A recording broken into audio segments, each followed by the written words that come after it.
They say you can't run from your shadow. But what if your shadow is a 6'3" billionaire with eyes like the abyss and a temper like a loaded gun? Elena Ross thought she could have one night off. One night to pretend she wasn't the property of Damon Vane, the ruthless CEO who bought her father's debt and her freedom. She was wrong. In the world of the Mafia, personal time doesn't exist. Jealousy isn't an emotion, it's a weapon. And when Damon Vane sees his assistant smiling at another man, he doesn't just get angry, he erupts. This isn't a fairy tale about a prince saving a princess. This is a story about a monster claiming his queen. You are listening to Fate's gentle hands, where destiny hits hard. Are you ready to find out what happens when the devil gets jealous? Let's begin. The crystal wine glass felt cool against my fingertips, a stark contrast to the nervous heat rising in my chest. I took a sip of the vintage red, letting the expensive liquid coat my tongue, trying to drown out the voice in my head that screamed I did not belong here. Across the table, Mark was smiling. It was a safe smile. The kind of smile that promised Sunday brunches, golden retrievers, and a mortgage paid on time. He was talking about his dental practice, something about a complicated root canal he had performed earlier that day. I nodded at the right intervals, forcing the corners of my mouth up. Mark was safe. Mark was normal. Mark was the lifeline I was desperately trying to grab onto to pull myself out of the dark waters I had been drowning in for 2 years. Le Bernardin was beautiful. The candlelight flickered softly against the white tablecloths.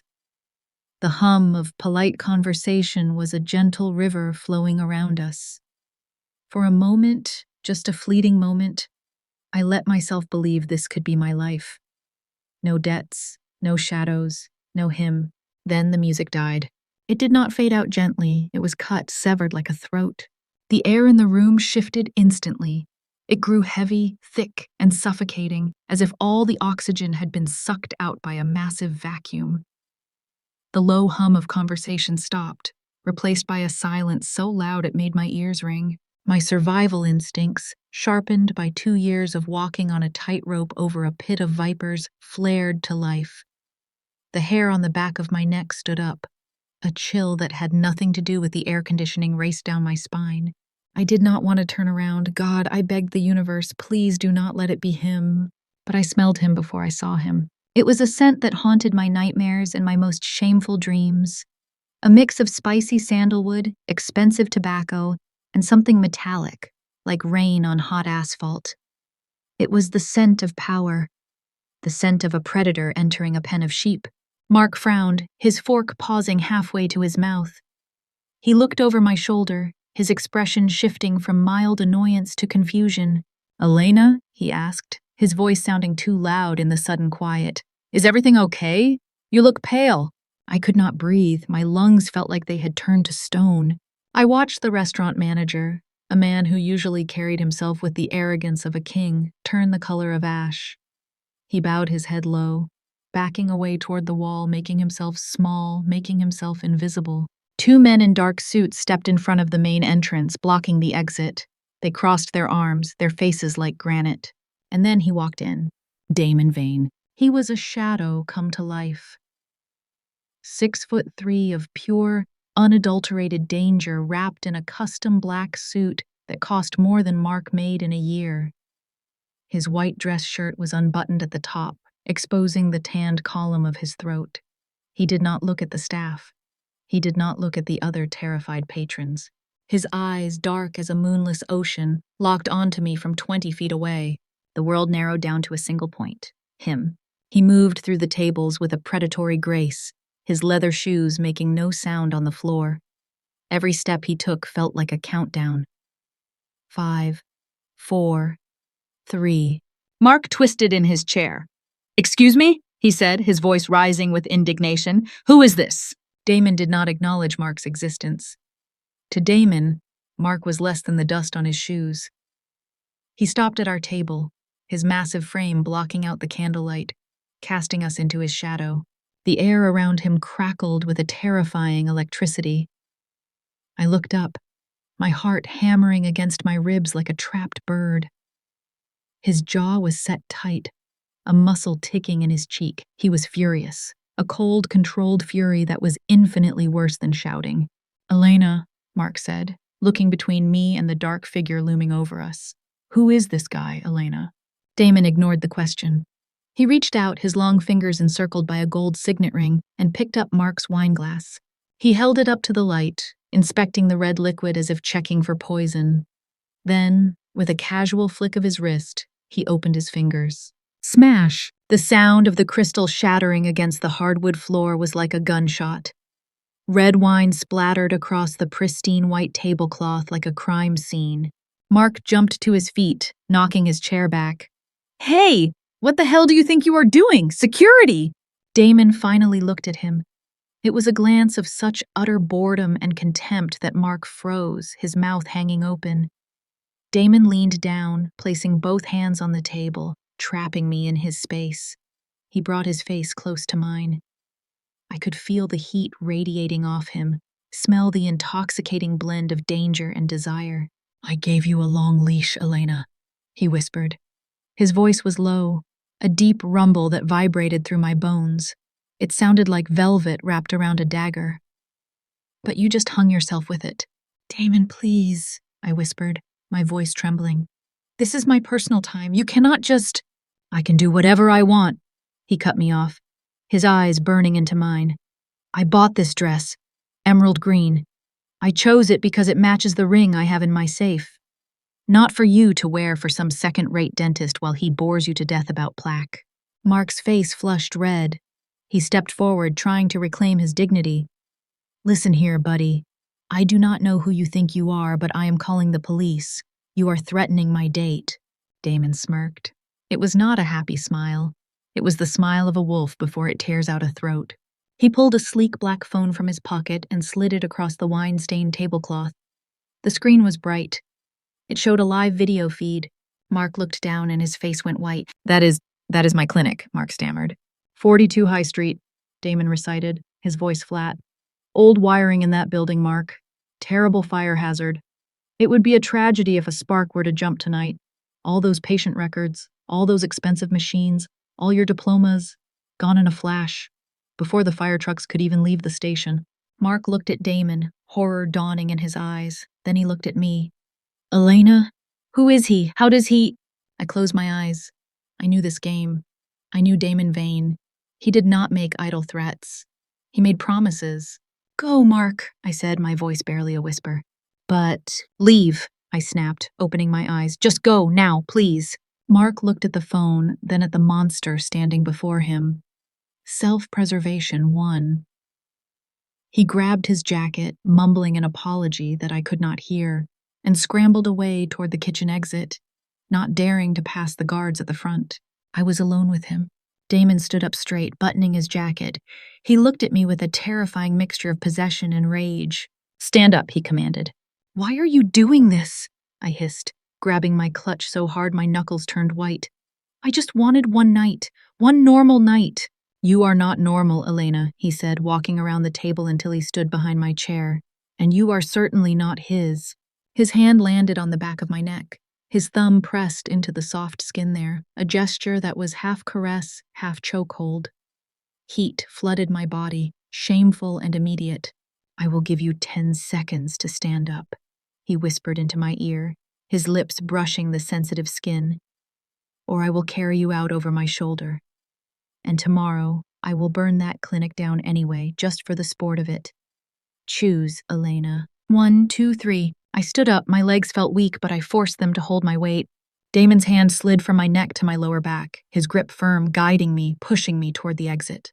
As we passed the reception desk, the manager was still cowering. Damon did not stop. He reached into his pocket and pulled out a thick stack of $100 bills. He tossed them onto the counter without looking. "Close the restaurant," Damon said, his voice carrying through the silent room. "Wipe the security cameras from the last hour. If a single frame of this leaks out, you will wish you were never born." The manager nodded frantically, sweat beading on his forehead. We stepped out into the cool night air of New York City. The streetlights blurred in my vision. A black armored SUV was idling at the curb, its engine purring like a large cat. The back door swung open. Damon pushed me gently but firmly toward the dark interior. "Get in," he said. I looked at the open door. I looked at the street. I looked at the freedom that was slipping through my fingers like sand. Then I looked at him, the man who owned my debt, the man who owned my fear. And God help me, the man who looked at me as if he wanted to consume me whole. I climbed into the car. The heavy door slammed shut behind me, sealing me in the darkness with him. The lock clicked with a sound of finality. You just heard the sound of that door slamming shut, did you not? That is the sound of Elena's freedom ending. Or maybe, just maybe, it is the sound of her true life beginning. If you were Elena, sitting in that car next to a man who just threatened to burn down a building for you, what would you do? Tell me in the comments below. Type Team Submissive if you think she should play it safe and protect her family. Or type Team Rebel if you think she should fight him right there in the back seat, consequences be damned. And listen, if you are listening to this on YouTube, hit that subscribe button right now. Because what happens inside this car in part next will make your heart stop. You do not want to miss it. The interior of the car was a vacuum of silence, swallowed by the heavy thud of the door closing. It was not just quiet. It was hermetically sealed from the world I knew. The air inside smelled of rich, expensive leather and him. That scent, sandalwood, musk, and the sharp, metallic tang of cold winter air clinging to his coat, filled my lungs with every ragged breath I took. I scrambled backward, pressing myself against the far door, my fingers clawing at the handle. Locked. Of course it was locked. "Open it!" I demanded, though my voice lacked the authority I desperately wanted to project. "Damon, tell your driver to unlock this door right now." In the front seat, a mountain of a man sat behind the wheel. He did not turn around. He did not even flinch at my shouting. He just stared straight ahead, his eyes fixed on the road through the rearview mirror. A jagged scar ran down the side of his neck, disappearing into the collar of his shirt. "Silas does not take orders from you, Elena," Damon said. His voice was calm, terrifyingly so, as he settled into the seat beside me. He had enough legroom to stretch out, but he seemed to fill the entire cabin with his presence alone. He only listens to the hand that feeds him. "I am not a dog," I snapped, my fear momentarily eclipsed by indignation. I reached into my purse, my hands shaking so hard I could barely grip the strap, and pulled out a crumpled piece of paper. It was my employment contract, the one I carried with me everywhere because it was the only thing that proved I had a legitimate reason to be in his orbit. "Look at this," I said, shoving the paper toward him. "It says I am a forensic accountant. It says my working hours are 9 to 5. It says I am an employee, Damon. Not a slave, not a prisoner. You have no legal right to control where I go after I clock out." Damon looked at the paper as if it were a wrapper from a cheap candy bar. He did not take it. He just laughed. It was a dark, dry sound that had no humor in it. "Legal rights," he mused, tasting the words. "You think the law applies in this car? You think a piece of paper protects you from me?" "I will sue you," I threatened, though the words felt hollow even to my own ears. "I will report you to Human Resources. I will—" "You will do nothing." He moved so fast I did not even see it coming. One moment he was leaning back. The next he was looming over me, trapping me against the cold leather of the door. He reached into his pocket and pulled out his phone. He tapped the screen once and held it up to my face. "Look," he commanded. I blinked, trying to focus on the bright screen in the dim cabin. It was a map of New York City. A blue dot was pulsing on it, moving in real time along Fifth Avenue. That was us. But there was a history trail, a red line tracing my every movement from the last 3 months. My apartment, the grocery store, the pharmacy, the park where I ate lunch, even the detour I took 2 weeks ago to buy tampons at a bodega I had never visited before. "What is this?" I whispered, a cold knot forming in my stomach. He swiped left. A log of text messages appeared. "Mark, hey, looking forward to dinner tonight?" Me too. See you at 7. "Mark, I will wear the blue tie." He swiped again. This time it was a graph. A heartbeat monitor. It was spiking right now, the line jagged and frantic. 120 beats per minute, 125. I looked down at my wrist. at the sleek silver smartwatch he had given me for my birthday last month. For your health, he had said, to track your steps. I felt bile rise in my throat.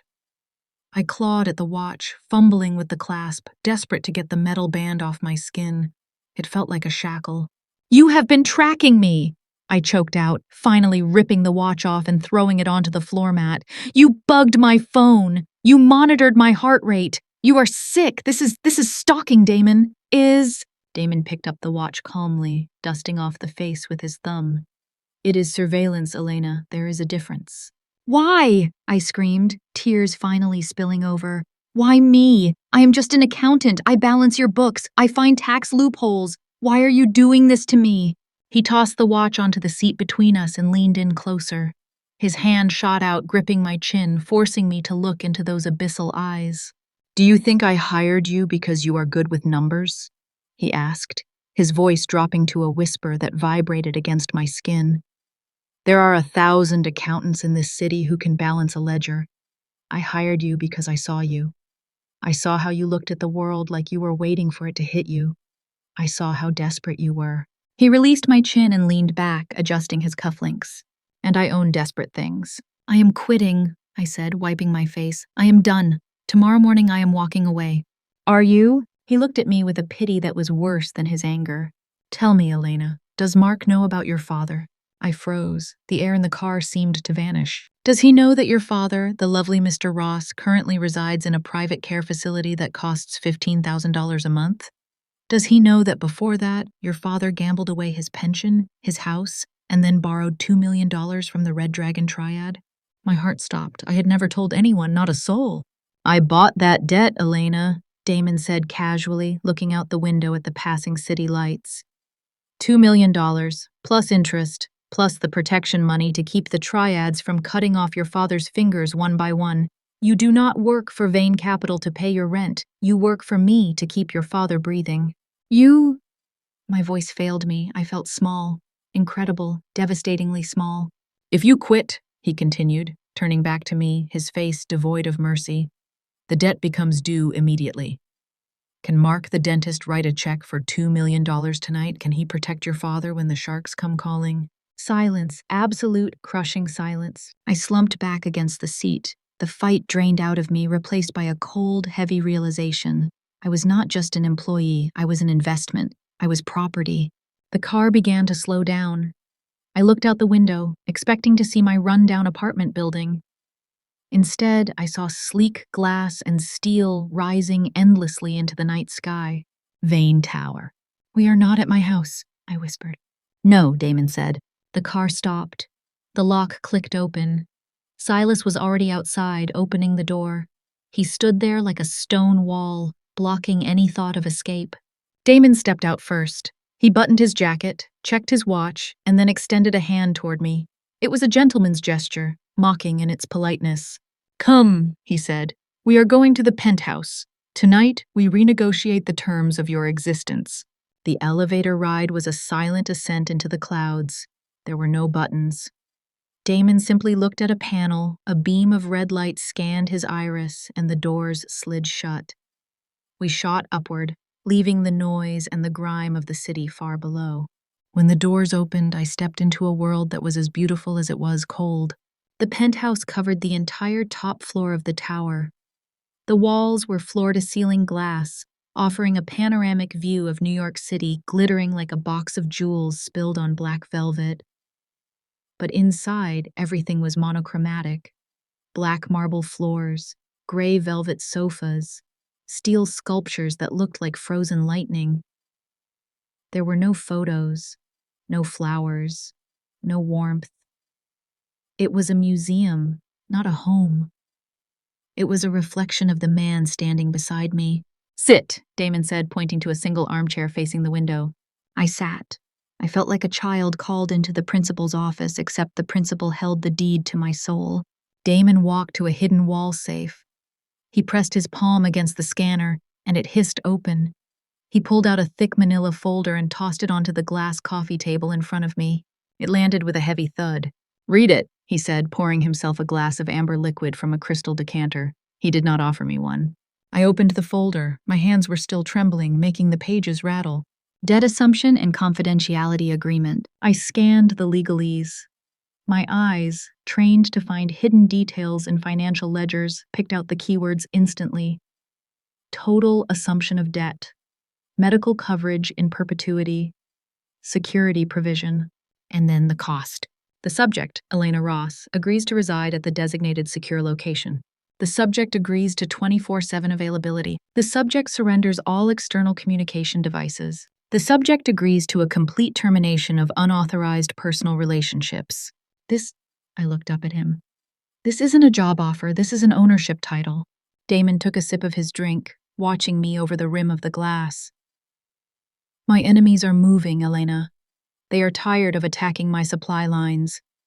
They are looking for soft targets, weaknesses, and somehow in the last 6 months they have identified you as the person who knows my money better than anyone else. He walked closer, his shadow falling over me. If they catch you, they will not ask you nicely for the encryption keys. They will peel the skin off your bones until you give them up. And then they will use you to get to me. So you are locking me up to protect your money, I said bitterly. I am locking you up because you are the only thing in this city I cannot afford to replace, he said. The words hung in the air, ambiguous, heavy. Sign it, he said, handing me a heavy fountain pen. Sign it, and your father lives in luxury until the day he dies of old age. Refuse, and you can walk out that elevator right now. But do not expect Silas to drive you home. I looked at the pen. I looked at the dark city below. I thought of my father sitting in his wheelchair by the window, safe, warm, oblivious to the fact that his safety was bought with his daughter's freedom. I signed. The scratching of the nib on the paper sounded like a key turning in a lock. Good, Damon said, snatching the folder away before the ink was even dry. The guest room is down the hall, second door on the left. Try to sleep. You start work at 6 tomorrow. He turned and walked away, disappearing into the shadows of the massive apartment. I went to the room. It was luxurious, with silk sheets and a bathroom bigger than my entire kitchen, but there was no lock on the door. I sat on the edge of the bed, staring at the wall. I could not sleep. Adrenaline was still coursing through my veins like poison. 1 hour passed, then 2. The apartment was silent. I crept out of the room. My bare feet made no sound on the cold marble. I knew I shouldn't. I knew it was dangerous. But I was a forensic accountant. Curiosity was not just a trait, it was a compulsion. I needed to know what he was hiding. I needed to know why his enemies were suddenly so active. I found his office. The door was ajar. His laptop was sitting on the desk, humming softly. I slipped inside. My heart was pounding so hard I thought it would wake the dead. I touched the trackpad. The screen lit up. Password prompt. I bit my lip. Damon was arrogant. Arrogant men usually chose passwords related to things they thought they owned. I tried Vane Capital. Incorrect. I tried the date of the company's founding. Incorrect. I closed my eyes, thinking back to the file I had just signed. The date my father's debt was transferred. The day my life effectively became his. I typed in the date, 8 digits. Access granted. My breath hitched. He used the date he bought me as his password. I didn't have time to process the twisted sentimentality of it. I navigated straight to the hidden server logs. I knew where to look. I had built part of this system myself. There it was, a discrepancy. Small, almost invisible, but to me it was a glaring neon sign. Money was moving out. Not laundering money coming in, but capital flowing out. Millions of dollars. Siphoned from the ghost account, the emergency fund Damon kept for Black Ops, and it was going to a bank in St. Petersburg, Russia. Someone was stealing from him, someone from the inside. Interesting reading. The voice came from directly behind me. I gasped, spinning around so fast I knocked a pen off the desk. Damon was standing in the doorway. The lights were off, but the glow from the city illuminated him. He was wet. Water dripped from his dark hair, running down his neck, over the hard planes of his chest, and trailing down his abdomen. He was wearing nothing but a white towel low on his hips. I stopped breathing. The fear should have paralyzed me. But looking at him, at the raw power of his body, the scars that mapped his skin like a history of violence, my mouth went dry for a completely different reason. He didn't look angry, he looked amused, predatory. He stepped into the room, closing the distance between us. I backed up until my hips hit the edge of the desk. I was trapped between the hard wood and the hard man. He placed his hands on the desk on either side of me, caging me in. He smelled of soap and rain. I can explain, I stammered, unable to tear my eyes away from the drop of water tracking down his chest. You cracked my password, he murmured, leaning down until his face was inches from mine. Clever girl. Most people would have tried my birthday. Someone is stealing from you, I blurted out, holding up the laptop screen as a shield. Look, the ghost account. 5 million in the last month. To Russia. Damon looked at the screen, then back at me. His eyes darkened.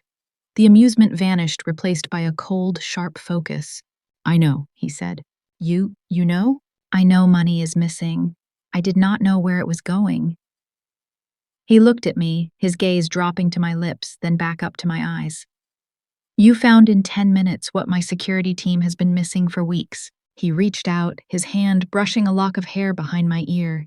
His fingers were warm, damp. My skin burned where he touched me. You found the leak, little accountant, he whispered. But do you realize what you have done? Now you know the secret. Now you are not just a spectator. You are a player. He leaned closer, his lips brushing against my ear. And in this game, players get hurt. Morning came too fast. It arrived with a gray, steel-colored sky and a silence that felt heavy with unspoken threats. I walked into Vane Capital not as the invisible accountant I had been yesterday, but as something else, something marked. I could feel the eyes of the receptionists, the security guards, the junior analysts sliding over me. They whispered behind cupped hands. They knew I had arrived in Damon's car. They knew I was wearing the same clothes as yesterday. Let them talk. If only they knew the truth, they would not be jealous. They would be terrified. Damon marched straight to his office, his face a mask of stone. I followed, my head held high, clutching the tablet that contained the evidence I had found last night. Sit, he commanded, pointing to the desk opposite his. He had moved my workstation. I was no longer in the general pool. I was in his office, right in his line of sight. Trace it, he said, not looking up from his papers. Find the end recipient. I want a name. I sat down and logged in. My fingers flew across the keyboard. This was my domain. Here, in the code and the numbers, I wasn't a prisoner. I was a hunter. Hours passed. The tension in the room was palpable. Every time Damon shifted in his chair, my pulse jumped. Then my desk phone rang. It was an internal line. I picked it up automatically. Elena Ross, accounting. Static crackled on the other end. Then a voice. It was deep, digitized, warped by a modulator until it sounded like gravel grinding together. Tell your master, the voice hissed, that we do not like his new pet. I froze. Who is this? The shipment at Pier 4, the voice continued. He holds it. We want it back. If he does not release it by noon, tell him to check the nursing home on Elm Street, room 302. The phone slipped from my hand and clattered onto the desk. Room 302, that was my father's room. No, I whispered, my vision blurred. No. Damon looked up. He saw my face. He stood up instantly. Elena? They know! I gasped, standing up so fast my chair toppled over. They know where he is. They said, if you don't release the shipment, my father... Panic, cold and sharp, pierced through my chest. I didn't think. I didn't breathe. I just moved. I ran for the door. Elena, stop! Damon roared. I ignored him. I burst out of his office, sprinting past the startled secretaries. I had to get to Elm Street. I had to get him out. I reached the hallway, jamming my finger against the elevator button. Come on. Get her! Damon's voice boomed down the corridor. Silas appeared from the break room, moving with terrifying speed for a man of his size. He blocked the elevator doors just as they opened. Move, Silas! I screamed, hitting his chest with my fists. They are going to kill him! Silas grabbed my wrists effortlessly, holding me in place like a trapped bird. Boss's orders, Ms. Ross. You stay. Let me go! I shrieked. I lowered my head and sank my teeth into his forearm, biting down hard. Silas didn't even grunt. He just held on tighter. Damon caught up to us. He wasn't running. He was striding, furious and terrifying. He grabbed my arm, pulling me away from Silas. Stop it, he shouted, shaking me once to snap me out of the hysteria. Look at me. You promised, I sobbed, tears streaming down my face. You said he was safe. You said you bought the debt to keep him safe. He is safe, Damon yelled back. I stopped struggling. What? He is not at Elm Street, Damon said, his voice hard. I moved him 3 hours ago, the moment I saw the leak in the ghost account last night. I knew they would come for him. He is in a private facility in Jersey, under a false name, with 4 of my best men guarding the door. I stared at him, my chest heaved. You moved him? I am always 3 steps ahead, Elena, he said, smoothing down his jacket. I told you. You belong to me. That means your problems are my problems. Then why didn't you tell me? I whispered, my voice breaking. Because I needed a reaction, he said coldly. I needed whoever is watching to believe you were panicked, to believe the threat worked. He used my terror as a prop. I looked at him with pure hatred. You are a monster. I am a general, he corrected, and we are at war. Now get back to work. He turned to walk back to his office. I looked at the elevator doors. They were still open. I didn't think. I didn't calculate. I just jumped. I lunged past Silas, who had relaxed his guard for a split second, and threw myself into the elevator. I smashed the closed door button. Damon spun around. Elena! The doors slid shut just as he reached them. I saw his furious face for 1 second, and then he was gone. I hit the button for the garage. I needed to get out. I needed air. I needed to call the nursing home myself to verify my father was safe. I couldn't trust a word Damon said. The elevator descended. My heart was hammering a frantic rhythm against my ribs. Ding, sub-basement level 2 garage. The doors opened. I stepped out, fumbling for my phone. Okay, just get a cab. A van screeched around the corner, tires squealing on the concrete. It slammed to a halt right in front of me. The side door slid open. 2 men in ski masks jumped out. I turned to run back to the elevator, but I was too slow. One of them tackled me from behind. I hit the concrete hard, the air leaving my lungs in a painful whoosh. Rough hands grabbed my arms. Got her! One of them shouted. I screamed, kicking out, connecting with a shin. A white cloth was pressed over my face. Chemicals, sweet, cloying, suffocating chemicals. I held my breath, thrashing wildly. My vision started to swim. Black spots danced at the edge of my sight. Ding! The elevator chime sounded again. Through the haze, I saw the adjacent elevator doors slide open. Damon Vane stepped out. He wasn't the CEO anymore. His jacket was gone. His sleeves were rolled up, and in his right hand he held a gun, long, sleek, and fitted with a silencer. He didn't yell, he didn't hesitate. He raised the weapon. His face was the last thing I saw before the darkness took me. It wasn't the face of a man coming to negotiate. It was the face of the devil coming to collect a soul. Damon Vane has arrived, but is he too late? Or will Elena be snatched away right under his nose? And more importantly, why did he look so calm in that boardroom, only to come storming down here like a madman? What do you think is his real plan? A, he used Elena as bait to draw them out. B, he actually cares, but he has to play the villain to save her. Let me know your theory in the comments, and don't forget to hit that like button if your heart is pounding as hard as mine right now. The answer will be revealed in part next. I woke up to the smell of burnt gunpowder and old concrete.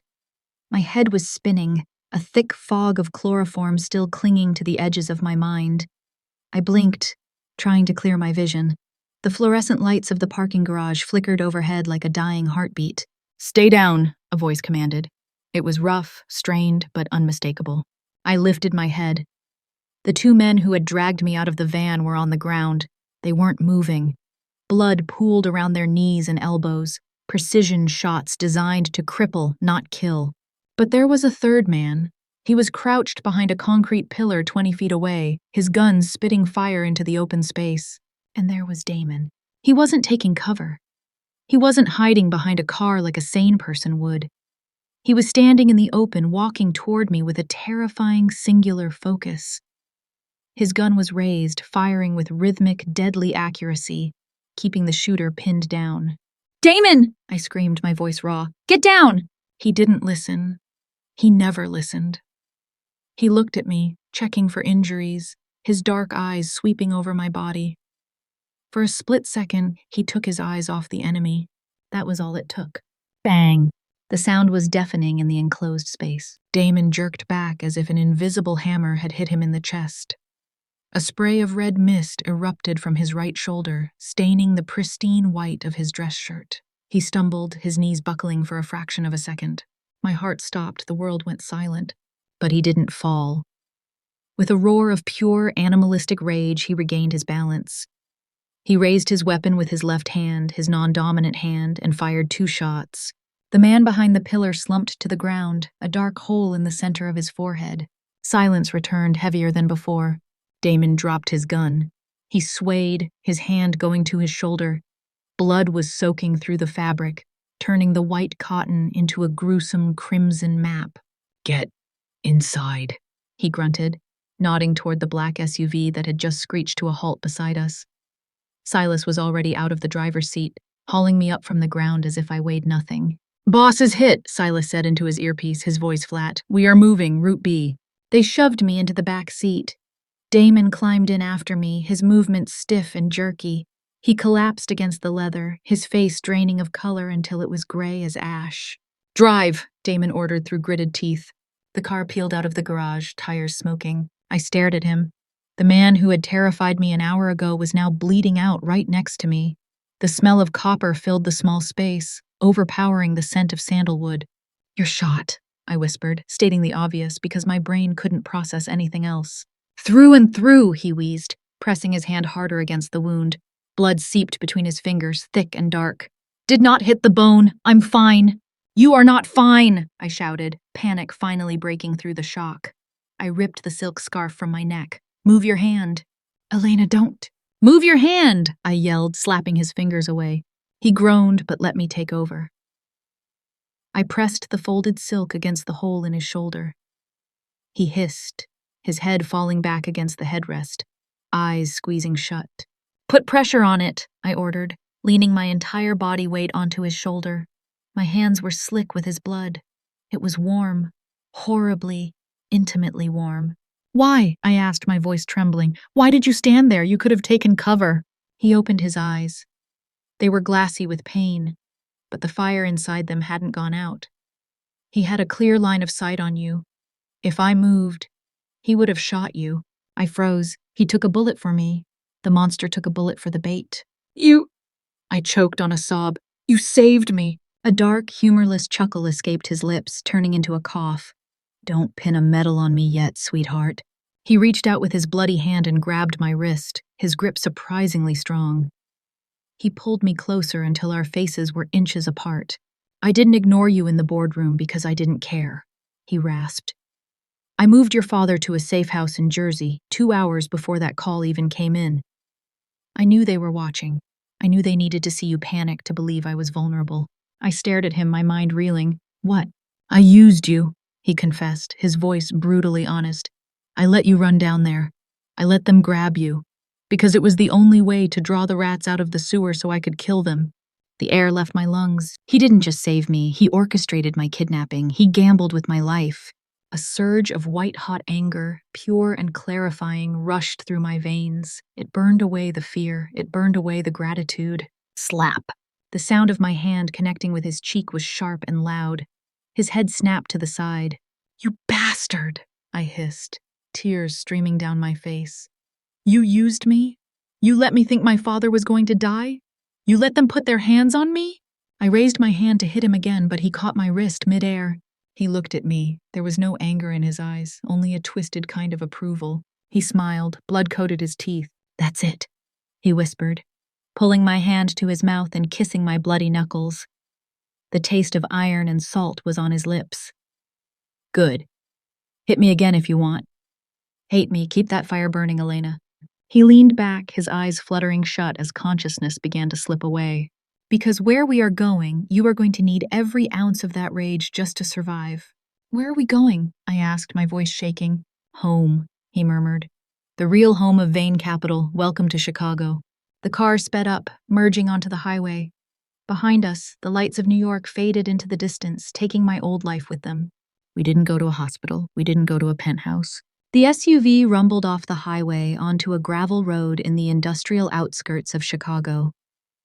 It was dark, desolate, and smelled of rust and decay. We stopped in front of a massive, looming structure that looked like an abandoned slaughterhouse. "Get him inside," Silas barked, opening the door. Damon was barely conscious now. His weight was dead heavy as Silas hauled him out. I followed, my expensive heels sinking into the mud, my dress ruined by blood that wasn't mine. Inside, it was a fortress, reinforced steel doors, security cameras blinking in every corner. And in the center of the main floor, under blinding surgical lights, was a metal table. An old man in a stained lab coat was waiting. He had wild gray hair and hands that shook like leaves in a storm. "Dr. Vance," Silas grunted, laying Damon onto the table. "Shoulder wound. Get it out." The doctor looked at Damon, then at the gun on Silas's hip, and gulped. He reached for a bottle of vodka on the tray, taking a swig before picking up a scalpel. "He needs anesthesia," Vance muttered. "General, put him under." "No," Damon rasped. He grabbed the edge of the table, his knuckles turning white. His eyes snapped open, fever-bright and terrifying. "Local only," Damon ordered. "I need to stay awake." "Are you insane?" Vance sputtered. "Digging a bullet out of a deltoid muscle? The pain will cause you to go into shock." "If I go under," Damon hissed, "I don't know who enters this room. Local, now." He turned his head and looked at me. "Elena, come here." I walked to the side of the table. I felt sick. The smell of antiseptic and old blood was overwhelming. Damon reached into his waistband with his good hand and pulled out a gun, a black, heavy Glock. He pressed it into my hand. It was warm from his body. "Take it," he said. I don't know how to use this," I whispered, staring at the deadly metal. "Point the noisy end at the doctor," he said, his voice straining with pain. "If his hand slips, if he tries to nick an artery, you shoot him." "Damon? And if I die on this table," he continued, locking eyes with me, "you shoot Silas and you run, do you understand?" I looked at Silas. The giant man didn't even blink. He knew the orders. I looked at Dr. Vance, who was sweating profusely. I raised the gun. My hands were shaking, but I aimed it at the doctor's chest. "Do it," I told Vance. "Get the bullet out." The next 20 minutes were a descent into hell. Vance cut. Damon didn't scream. He bit down on a folded leather strap until his jaw muscles looked like they would snap. He made low, guttural sounds of agony that tore through my heart. Sweat poured off him, soaking his shirt, soaking the table. But his eyes never closed. He watched me. He watched me holding the gun. He watched me watching him. It wasn't a look of pleading. It was an anchor. He was using my face, my presence, as the only thing keeping him from drifting into the abyss of unconsciousness. Clink. The sound of metal hitting a metal tray. Vance exhaled loudly. "It's out. I'm stitching him up." I lowered the gun. My knees felt like water. Silas stepped forward to bandage the wound. Damon spat out the leather strap, gasping for air like a drowning man. His face was gray, covered in a sheen of cold sweat. He slumped back, his eyes finally fluttering shut. The adrenaline crashed, and the fever took over. "He needs rest," Vance said, wiping his hands. "And antibiotics, lots of them." Silas carried Damon to a small room in the back, a stark concrete box with a single bed. He laid him down and turned to leave. "Where are you going?" I asked. "Perimeter check," Silas said. "You watch him." "Me? I'm his prisoner, remember?" Silas paused. He looked at the gun still in my hand. "You have a gun, Ms. Ross, and the door is unlocked. If you wanted to leave, you would have shot me 10 minutes ago." He walked out, leaving me alone with the monster. I looked at the gun. I looked at the door. I could leave. I could take one of the cars. I could disappear. I looked at Damon. He was shivering. A low moan escaped his lips. "Elena." It was the first time he sounded human. Not a god, not a devil, just a man in pain. I put the gun on the nightstand. I went to the bathroom, soaked a towel in cool water, and came back. I sat on the edge of the bed and wiped the sweat from his forehead. I cleaned the dried blood from his neck. Why? Why was I doing this? Because he took a bullet for me? Or because in this twisted, violent world, he was the only thing that felt real? I didn't want him to die. God help me, I didn't want him to die. Morning broke through the high, barred windows. I must have fallen asleep in the chair. I woke up with a stiff neck. Damon was awake. He was sitting up, propped against the headboard. His shirt was gone, his chest wrapped in thick white bandages. He looked pale, but the fire was back in his eyes. He was watching me. "You didn't run," he said. It wasn't a question. No, I said, rubbing my face. I didn't. Why? Because you still owe me $2 million, I lied. And I don't let my debtors die easily. A ghost of a smile touched his lips. He reached under his pillow and pulled out something small and metallic. He tossed it to me. I caught it. It was a key card, black with a silver chip. What is this? Basement level 3, he said. There is a server room down there, secure, isolated. He leaned forward, wincing slightly as the stitches pulled. You didn't run, Elena. That was the biggest mistake of your life. Because now the gates of hell are closed behind you. You are in, all the way in. He pointed to the door. Go downstairs. Do what you do best. Find the ghost in my machine. Find the traitor who made me bleed. Basement level 3 was colder than the rest of the building. It hummed with the sound of 100 servers, blinking lights in the darkness like the eyes of digital insects. I sat at the terminal, wrapped in an oversized hoodie I had found in the supply closet. My fingers flew across the keyboard. This was my world. Numbers didn't lie. People lied. Numbers just waited to be found. I dove into the Vane Capital ledger. Now that I had full administrative access, given by Damon's keycard, I could see everything.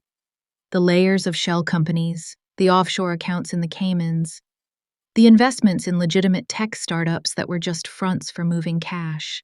But I wasn't looking for the money coming in. I was looking for the leak. I traced the digital footprint of the ghost transaction. It was clever. It bounced through 3 different servers in Asia before landing in Russia. But the person who did it got lazy or arrogant.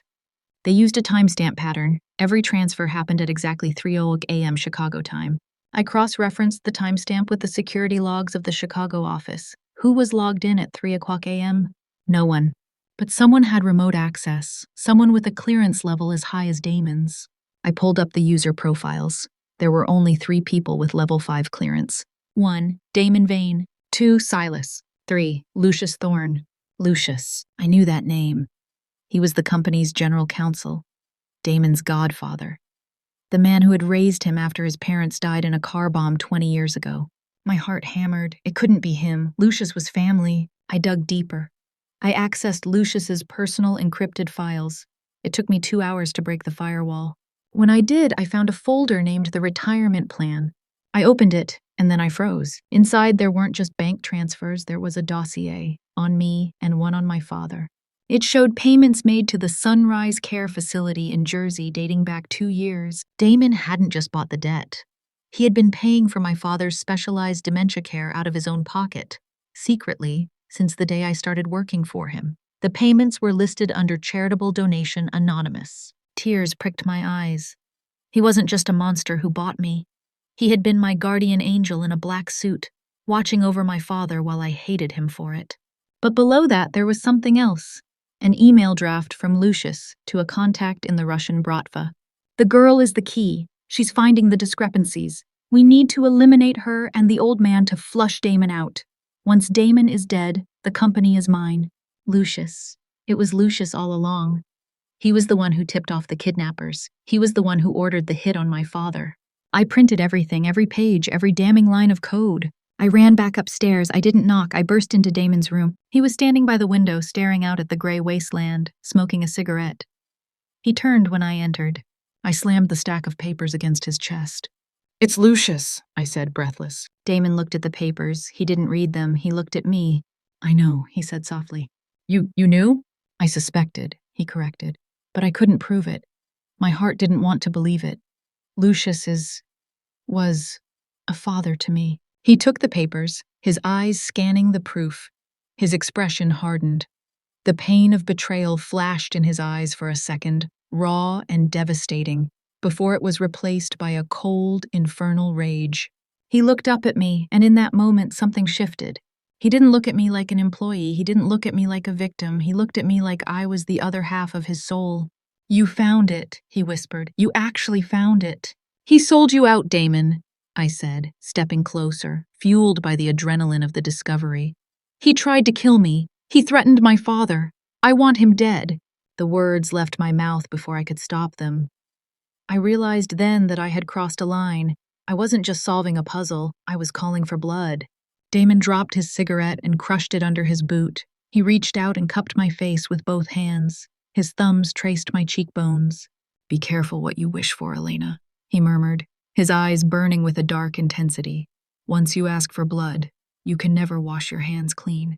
I don't care about clean hands, I said, looking straight into his abyss. I care about survival, and I care about us. Us. The word hung between us, heavy and electric. Damon smiled. It was a terrifying, beautiful smile. Good, he said. He walked to a closet and pulled out a red velvet box. He handed it to me. Open it. I lifted the lid. Inside lay a dress. Black silk, floor length, with a slit that went all the way up to the hip. And nestling next to it was a gun. Small, pearl-handled, deadly, a derringer that would fit perfectly against a thigh. Tonight is Lucius's 70th birthday gala, Damon said, his voice low and dangerous. He thinks I am dead or dying in a gutter somewhere. He thinks he has won. He leaned in, his lips brushing mine. Tonight, we go to the ball. You will be the most beautiful thing there, and you will be the most dangerous. He stepped back, looking me up and down with pride. Suit up, Elena. We have a traitor to execute. A silk dress and a loaded gun. Elena is no longer innocent. She has chosen a side. She has chosen the darkness. She has chosen Damon. If you are still listening, help me out. Comment the word accomplice down below. Let me know that you are standing with Elena and me on this journey into sin. Your presence is the only thing keeping us brave enough to tell the story of the bloodbath that is coming in part next. The Ritz-Carlton Chicago did not look like a battlefield. It looked like a palace floating above the city, bathed in the soft golden glow of 1,000 crystal chandeliers. I stepped out of the black limousine, my heels clicking sharply against the pavement. The air off Lake Michigan was biting, cold enough to freeze breath in the lungs, but I did not shiver. The black silk dress Damon had given me acted like a second skin, hugging every curve, the slit riding high up my thigh. And against that warm skin, cold and heavy, rested the pearl-handled derringer. It was not just an accessory, it was a promise. Damon stepped out beside me. He had traded the blood-soaked shirt for a tuxedo that fit him with lethal precision. His arm was in a sling, hidden cunningly beneath the jacket, but his posture was straight, unyielding. He offered me his good arm. Ready? He murmured, his voice a low vibration that traveled straight to my core. No, I whispered honestly. Good, he replied, his lips brushing my temple. Fear keeps you sharp. Arrogance gets you killed. Just remember, Elena, everyone in that room is wearing a mask. Even the ones with naked faces. We walked inside. The ballroom was a sea of velvet, diamonds, and corruption. A live orchestra played a waltz, the music swelling and dipping like the waves of an ocean. Waiters moved like ghosts with trays of champagne. As we moved through the crowd, Damon leaned close, narrating the scene like a tour guide of hell. See that man by the ice sculpture? Damon whispered. Senator Higgins. He campaigns on family values. Last year I paid off a 19-year-old intern to keep his family values out of the press. I looked at the senator, who was laughing heartily. He looked like a grandfather. And the woman in the red dress, Damon continued. Union leader for the dock workers. She allows Lucius to move product through Pier 4 without customs inspection. The price? We pay her husband's gambling debts. I felt a chill that had nothing to do with the temperature. Is there anyone here who isn't bought and paid for? Just the waiters, Damon said dryly. And you. We reached the center of the room. A hush fell over the crowd as people noticed us. Damon Vane. The man rumored to be dead, or at least crippled. Yet here he was, standing tall with a woman on his arm who looked less like a secretary and more like a queen. Stay visible, Damon instructed, his eyes scanning the perimeter. I need to meet with the Bratva representatives in the kitchen. They are skittish. If they see me alive, they might switch sides again. You are leaving me alone? Panic flared in my chest. You are not alone, he said, his eyes locking onto mine. You are armed, and you are smarter than everyone in this room combined. Do not let Lucius corner you. But if he tries, you know what to do. He squeezed my hand once, then vanished into the crowd. I stood there, holding a glass of champagne I had no intention of drinking. I felt exposed, a target painted in black silk. Elena, my dear. The voice was warm, familiar. It sounded like Sunday dinners and Christmas cards. I turned. Lucius Thorne stood there. He was holding a cane, looking every bit the benevolent, aging uncle. His white hair was perfectly coiffed, his tuxedo impeccable. Lucius, I said, forcing a smile. Happy 70th birthday. Thank you, child, he said, stepping closer.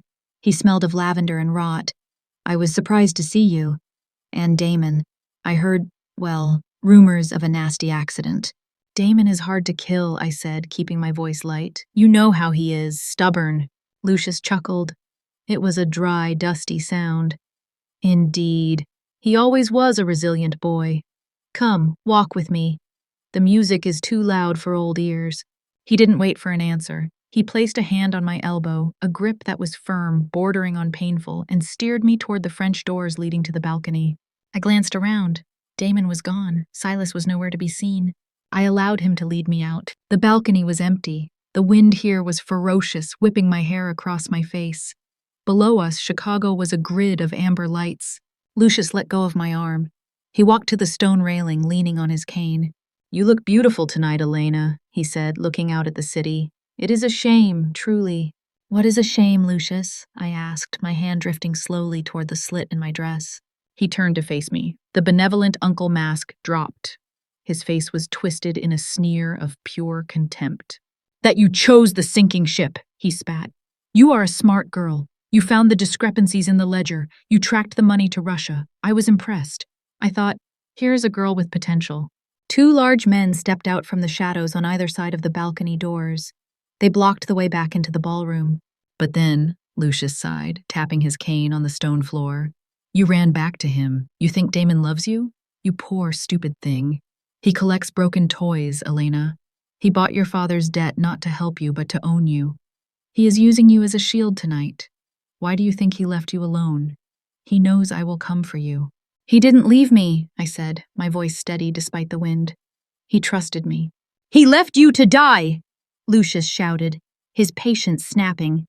I have men in the kitchen right now putting a bullet in his brain. And you? You are going to have a tragic fall from this balcony, a drunken accident, very sad. The two guards took a step forward. My heart hammered against my ribs like a trapped bird. But it wasn't fear, it was clarity. I remembered Damon's words, keep that fire burning. I looked at Lucius, and I started to laugh. It started as a giggle and turned into a full, throaty laugh. The sound was sharp, cutting through the wind. Lucius frowned. Have you lost your mind? No, I said, wiping a tear from my eye. I just realized something. You think I am the damsel in distress. You think I am the innocent accountant who needs saving. My hand moved fast. I reached into the slit of my dress, my fingers wrapped around the cold pearl handle. I drew the weapon. I leveled the small, deadly barrel straight at Lucius's chest. You are wrong, Lucius, I whispered, my voice cold as the wind off the lake. He didn't raise me to be a sacrifice. He raised me to be your executioner. Lucius's eyes went wide. He opened his mouth to shout an order to his guards. But before he could speak, the world ended. Every light in the ballroom behind us went black. The music cut off with a screech. Then a massive explosion rocked the foundation of the hotel. The shock wave knocked me to my knees. The glass of the French doors shattered outward, raining shards like diamonds over the balcony. Screams erupted from inside the ballroom, a chorus of terror replacing the polite conversation. In the sudden darkness, the only light came from the city below and the emergency strobes that began to flash red. One of Lucius's guards lunged at me. I didn't think. I squeezed the trigger. The recoil of the tiny gun bit into my palm. The shot was loud, a crack of thunder. The guard grabbed his thigh, howling, and went down. Lucius was backing away, terror replacing his arrogance. He fumbled for a weapon inside his jacket, but he never got the chance. A shadow detached itself from the darkness of the roof overhang above us. It dropped silently, landing between Lucius and his remaining guard. It was Damon. He didn't have a gun. He held a knife, a curved, wicked blade that caught the red flash of the emergency lights. The remaining guard raised his pistol. Damon moved with a speed that defied logic for a wounded man. He spun, slashing the guard's wrist. The gun clattered to the stone floor. A second slash took the guard's legs out from under him. It was brutal, efficient, and silent, a symphony of violence conducted in the dark. Damon turned to Lucius. Lucius stumbled back against the railing, his cane clattering to the floor. Damon, wait! I can explain! It was the Russians! They forced me! Damon stepped closer, the knife low at his side. You sold my family, you sold her. I am your family, Lucius screamed. I raised you! You raised a wolf, Damon growled. And then you were surprised when it bit you. Sirens began to wail from the street below, dozens of them. Blue and red lights washed up the side of the building. Lucius started to laugh. It was a manic, broken sound. You are too late, boy, Lucius sneered. Plan B.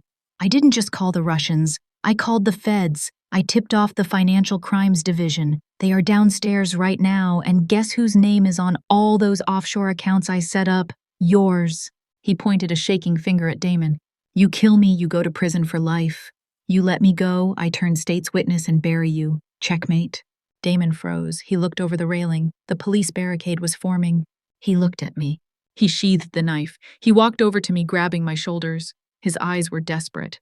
Listen to me, he said, his voice urgent. He reached into his pocket and pulled out a small silver USB drive. He pressed it into my hand. This drive contains the encrypted ledgers, the real ones. It proves Lucius stole the money, but it also implicates Vane Capital in a decade of money laundering. Damon, what are you doing? I asked, my voice trembling. There is a service elevator in the kitchen, he said fast. Silas is waiting. Take the drive. Go. Disappear. I will stay here. I will surrender. I will take the fall for everything. No, I whispered. Elena, go, he shouted, shaking me. If they find this drive on me, I can bargain. But if they find you, you are an accessory. You will rot in a cell for 20 years. I will not let that happen. I bought your freedom, remember? Now take it. He pushed me toward the shattered doors. I looked at the USB drive in my hand. It was cold metal. It was his life. It was his sacrifice. He was willing to burn his empire to the ground just to make sure I didn't get singed by the flames. I looked at Lucius, who was watching us with a smug, victorious grin. He thought he had won. He thought love was a weakness. I looked at Damon, the monster who loved me. I made a choice. I threw the USB drive onto the stone floor. Damon's eyes widened. Elena! I lifted my heel, my sharp stiletto heel, and stomped down. Crunch. The drive shattered into 100 useless pieces of plastic and silicon. You! Lucius gasped. You stupid girl! You just destroyed his only leverage! I am not leaving, I said, my voice rising over the sound of the sirens. And neither are you, Damon. I turned to Damon. You said I was the queen? Then treat me like one. We don't run, we rule. The ballroom doors burst open. FBI, nobody move! Tactical teams swarmed into the room, flashlights cutting through the gloom. The guests were screaming, dropping to the floor. Hands in the air! A voice boomed over a megaphone. It was Chief of Police O'Malley. I recognized his voice. Damon raised his hands slowly. He looked at me with agony. Elena, why? I didn't raise my hands. I walked back into the ballroom. I walked straight toward the stage where the orchestra had been playing. The microphone stand was knocked over, but the system was still on, humming with feedback. I picked up the microphone. Put the gun down, ma'am, an agent screamed, training a rifle on my chest. Chief O'Malley! I shouted into the mic.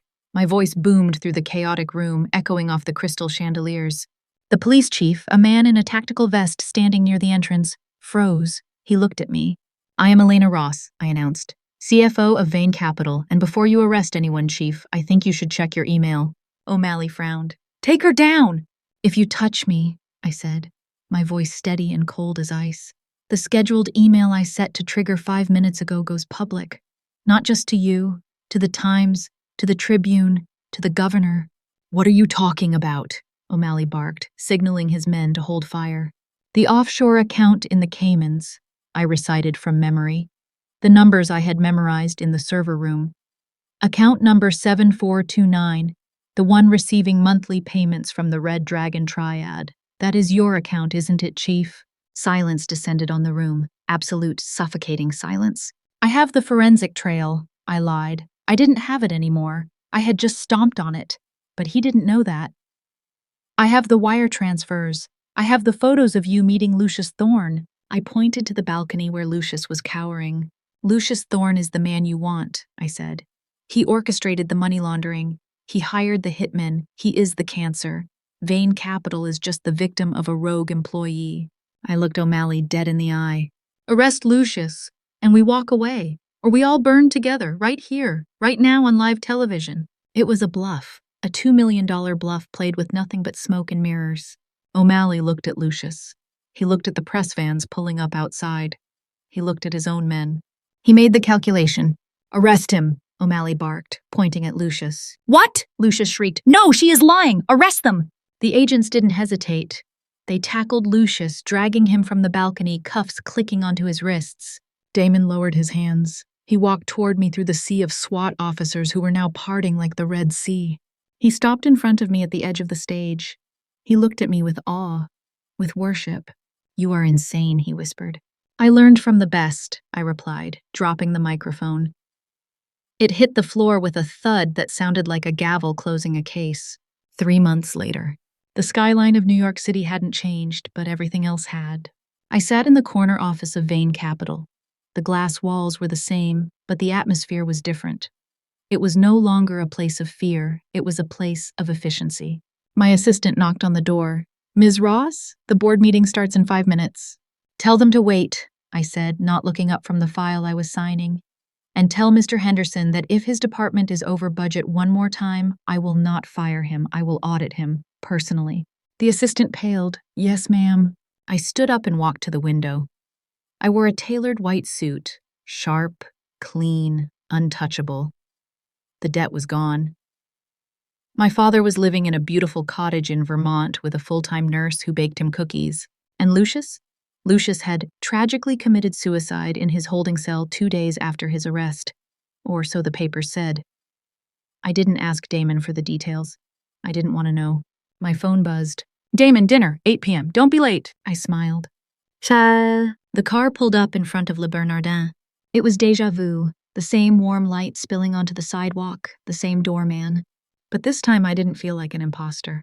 I walked in. The manager, the same one who had cowered 3 months ago, rushed forward. Ms. Ross, Mr. Vane is waiting at your table, the private one. I walked through the restaurant. The music was playing softly. Damon was sitting at the corner table. He stood when he saw me. He looked devastating in a midnight blue tuxedo. His shoulder had healed, leaving a jagged scar that I traced with my tongue every night. I sat down. He poured the wine, vintage red. You look dangerous, he said, his eyes darkening as they swept over my suit. I had a good teacher, I replied, taking a sip. A waiter approached our table. He was young, new. He smiled at me a little too warmly as he handed me the menu. Good evening, miss. Can I start you off with… Damon cleared his throat. It was a low, threatening rumble. The waiter froze. He looked at Damon, then at me. Damon leaned forward, his elbows resting on the table, just like that first night. Who is this guy, Elena? Damon asked. But his voice wasn't angry this time. It was teasing. It was a private joke shared between two predators. The waiter looked terrified. Sir, I laughed. It was a free, genuine sound. I reached across the table. I grabbed Damon's silk tie and pulled him toward me, dragging him over the pristine tablecloth until our lips were inches apart. I looked the waiter in the eye. He is just an employee, I said to the waiter, winking. Then I looked at Damon. But you, I whispered against his lips. You are mine. I kissed him. Right there in the middle of the restaurant. I kissed him with all the hunger and darkness and love that we had forged in blood and bullets. Narrator monologue, thematic conclusion. I looked at my reflection in his eyes when we pulled apart. I didn't see the girl who used to count pennies to pay rent. I didn't see the girl who was afraid of her own shadow. I saw a woman who had looked into the abyss and decided to decorate it. They say love is supposed to be the light that saves you. They are wrong. Sometimes love is the hand that hands you a weapon. Sometimes love isn't about finding someone to pull you into the light. It's about finding the monster who will sit with you in the dark and hold your hand while the world burns. I sold my soul to the devil, but looking at the ring on my finger and the man who would tear the world apart for me, I think I got the better end of the deal. And that is the story of Elena and Damon. It wasn't a romance written in the stars. It was forged in blood, sealed with a bullet, and signed in the shadows. Elena taught us a powerful lesson today. Sometimes survival isn't about running away from the darkness. It's about finding the courage to rule it. She stopped looking for a hero and realized she was strong enough to love the villain. If this story made your heart race, please leave a like and share your thoughts in the comments. Did Elena make the right choice? I read every single comment. To ensure you never miss a journey into the world of intense emotions, hit that subscribe button and turn on the notification bell for Fate's gentle hands. We bring you new heart-stopping stories every single day. Thank you for listening, and until next time, let fate guide you. Fate guide.